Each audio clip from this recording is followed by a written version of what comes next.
আগামী ৭ জুনকে পবিত্র ঈদ উল আজহার দিন ধরে ট্রেনের আসনের টিকিট অগ্রিম বিক্রি শুরু করেছে বাংলাদেশ রেলওয়ে। ঈদ উপলক্ষে ঘরমুখী মানুষের এই যাত্রায় আগামী ৫ জুনের টিকিট বিক্রি হবে আজ। যাত্রীদের সুবিধার্থে শতভাগ আসনের টিকিট অনলাইনেই বিক্রি করা হবে। সোমবার সকাল ৮টায় বাংলাদেশ রেলওয়ের পশ্চিমাঞ্চলে চলাচল করা ট্রেনগুলোর আসনের টিকিট বিক্রি শুরু হয় এবং দুপুর ২টায় বিক্রি শুরু হবে পূর্বাঞ্চলে চলাচল করা ট্রেনগুলোর আসনের টিকিট। এবার শুধু ঢাকা থেকে দেশের বিভিন্ন গন্তব্যে যাওয়া আন্তনগর ট্রেনগুলোর মোট আসন সংখ্যা ৩৩,৩১৫টি। ঈদ উপলক্ষে রেলওয়ের নেয়া কর্মপরিকল্পনা থেকে এই তথ্য জানা গেছে।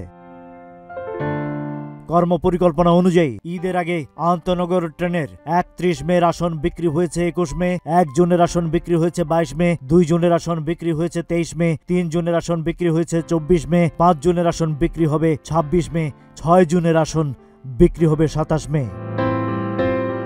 রেলওয়ের সিদ্ধান্ত অনুযায়ী ঈদের আগে ৭ দিনের ট্রেনের আসনের টিকিট বিশেষ ব্যবস্থায় অগ্রিম হিসেবে বিক্রি করবে। এই সময় কেনা টিকিটগুলো যাত্রীরা রেলওয়েকে ফেরত দিতে পারবেন না। প্রতিজন টিকিট প্রত্যাশী একবার একসঙ্গে সংগ্রহ করতে পারবেন ৪টি আসনের টিকিট।